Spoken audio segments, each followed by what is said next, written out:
think you've seen aggressive leadership before, then what's happening right now in Nigeria will shock you to the very core. We are not like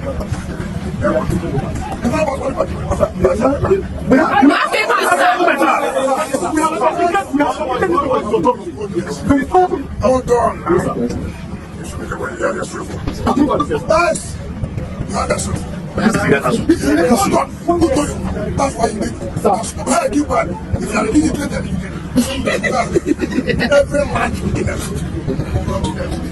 we know. And that was why now went out so hard. He started doing anything. Remember, said you don't have power. And all the people that fight for us to place them that leadership. You don't see change to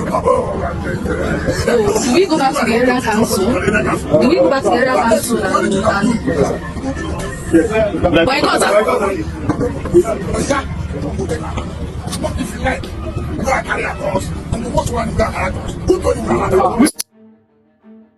This is a story about multiple interesting figures in Nigeria, and we'll be starting from the treasure base of the nation, Rivers State. So buckle up, let's go.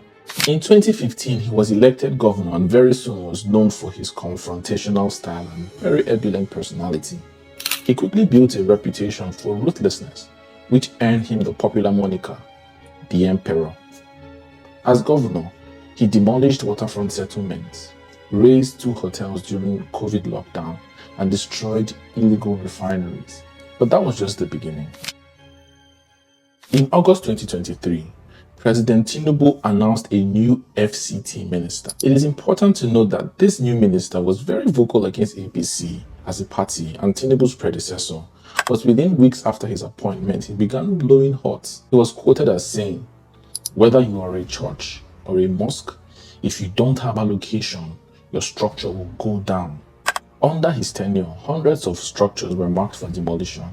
21-day ultimatums were given to developers and they were threatened with revocation for undeveloped or undeveloped plots with no extensions granted.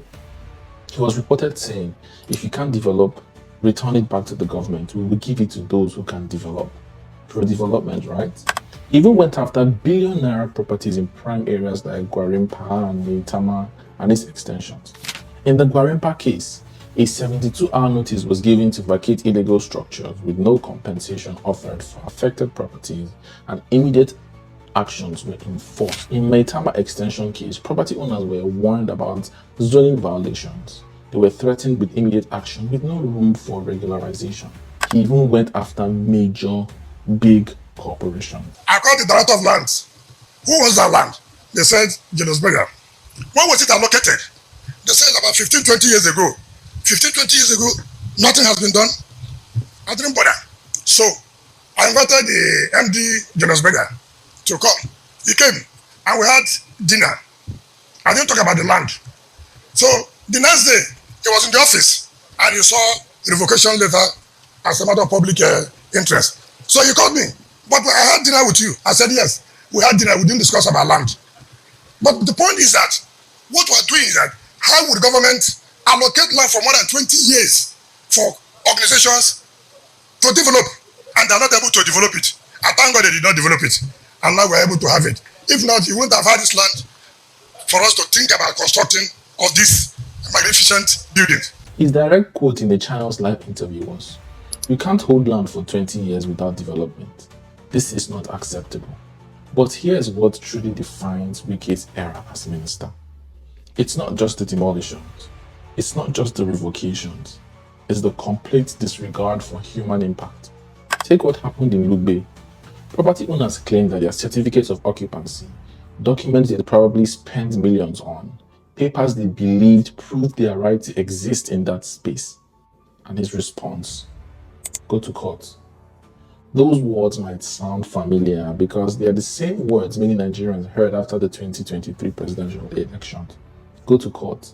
But we all know the reality that court cases take years, legal fees drain savings, lives are disrupted, families are displaced, and while you wait for justice, the bulldozers don't. And this was the minister's advice to people with the legitimate grounds for the demolition of their properties and their investments. This is a man who once said, and I quote, "I'm not here to make friends, I'm here to work." What kind of work destroys people's lives without offering solutions? What kind of leadership celebrates its own harshness? I mean, about 20 years ago, they called El-Rufai the demolition man. But now Wike said, hold my beer. 2003 in Abuja was very different. A city of dreams, a city of confusion, a city that needed order, and then entered Nasir El-Rufai. El-Rufai's approach was methodical. Published warnings in newspapers, gave time for appeals, offered some compensation, followed the master plan. But his numbers were staggering nonetheless. At the end of his tenure, thousands of buildings were demolished, entire settlements were relocated, billions in property affected, thousands displaced.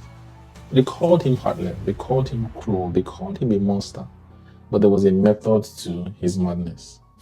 El-Rufai's government demolished 745 buildings in the FCT, around 300 in Kubwa, and 12,000 shanties in squatter settlements across Idu Karmo, Jiwa, Warimpa, Jabi. Comparing it to Wike's first 6 months, where hundreds of buildings have been demolished, thousands of structures marked, even illegal structures being targeted, questioning existing approvals and challenging even people that are coming up with documentation. But this is not just about the FCT. Let's go to our darling Lagos. While all eyes were on Abuja and have been on Abuja, something equally dramatic has been happening and been unfolding in Lagos. When Tokunbo Wahab took office as Minister for Environment, few predicted the storm that was coming. From Lagos Island to Lekki Phase 1, Freedom Way, Orchid Access to Alpha Beach, Oniru Access, all the way to Computer Village Ikeja, extensions were removed. Some of these demolitions have occurred due to illegal construction, environmental infractions, and going beyond planning permit conditions. For the Dosumo market case, the claim was protection of lives after a major fire broke out in the market. But if you ask the traders at the Dosumo market, and you ask the families who's lived there for generations, ask the shop owners who watched their livelihood crumble, they'll tell you a very different story. Now let's talk real impact. In the few months since he's become minister, billions in property value have been affected. Hundreds of businesses have been displaced and jobs lost. Countless families also have been affected. I mean, you can even cite what happened in Maryland, Mende, where grown women were crying on live TV. And the commissioner's response, we are creating the better Lagos. This is urban renewal. We're ensuring compliance. But what kind of renewal leaves thousands, hundreds of people homeless? What kind of compliance destroys legitimate businesses? What kind of better Lagos displaces its own people? And the thing is, from Abuja to Lagos, the story remains. The little guy always loses. Maybe we can get the reprieve at the national level. I mean, if there's no hope at the state level, national will do it, right? Listen to me. I want to warn you publicly. You have been doing a lot to stop the project. You are my sister. Listen to me. If I get further disturbances there will be consequences for it. We are following the law. You can go to court if we infringe on your rights. But please don't take law into your hand. Stop organizing protests. Stop organizing people to stop the work. I plead with you. Next question. When Minister David Umahi announced a simple road project, few understood the true scale of what was coming. To cost over 1 trillion naira, this was never just about a road. Hugh Landmark Beach, a Lagos icon, a tourist paradise, a job creator, attracting hundreds of millions in foreign direct investment. Numbers only tell part of the story. 200 plus businesses were affected, thousands of jobs threatened, revenue was down by about 60%, dreams shattered overnight when the bulldozers came to level down the beach because of this proposed coastal road. Ola Wanibe, the owner of Landmark, claims that even till today, no compensation has been paid like it was promised. We had no real warning, says one beach vendor. 20 years of business, another says, gone in a day. So if you are telling us the reason why you have failed in fixing our road infrastructure is because of resources, don't let me take you up there. Because you concentrated your energy as a minister on less priority issues. Don't discuss resources. I say it again. With all the roads that we have across the country are failed. If you are addressing these roads, existing roads, with the resources that you have, sir, honorable minister, we will not be where we are. Don't discuss resources. I say it again. But here's what they don't want you to know. While Landmark Beach crumbled just down the coastline, Eco Atlantic, another similar development rose. A $6 billion investment with international backing, political connections even up to the presidency, and most importantly, competing interests over the same Atlantic coastline. So let's look at the numbers. Landmark Beach is an annual revenue of about 2.5 billion naira. Paul Onwenibe claims that the loss that they incurred on the demolition of the beach is over 4.5 billion. Thousands of direct and indirect jobs combined, massive tourism potential, and local economic driver. Eco Atlantic, on the other hand, another $6 billion investment with international partnerships and political backing with global ambitions to become the next best thing out of the subcontinent. Two major developments at loggerheads. One has to wonder, was this truly about a road that needed to start directly at the place it started and ruin the business? What is the latest on the coastal road till now? And in this case, even proper papers didn't help because Landmark came out saying they had all of the operating licenses required, the environmental permits, land titles, development approvals, every single thing intact. All meant nothing when the real game began. And sitting in the middle of this was one man, a civil engineer, now facing immense backlash. But when political interests align, when big money talks, when power plays its hand, the normal man and businesses suffer unless you understand the real game being played. Let me tell you about a law that changed everything. 1978, Nigeria was very different then. Oil boom, the military rule, dreams of development. That's when they created it, the Land Use Act of 1978. Now, this wasn't just another law, this was a weapon that's now being used against you. So much so that even in the democratic era, we have not been able to upgrade and update a military document. And that's what determines and drives our land use currently now in Nigeria. Now listen to these words carefully. In this section 28 of the Land Use Act states that the governor can revoke your right of occupancy for overriding public interest. But who defines public interest? Section 1 also claims that all land belongs to the governor, who holds every land in the state in his own trust. You thought you owned land? Think again. Section 51 goes on to say no compensation for unauthorized development. So have you ever built anything, even one block, without every single paper perfect? If the government needed to use that land or wanted to allocate it for a reason, it gets demolished and you get nothing. Let me show you what all of this means, even the legal backing in real terms.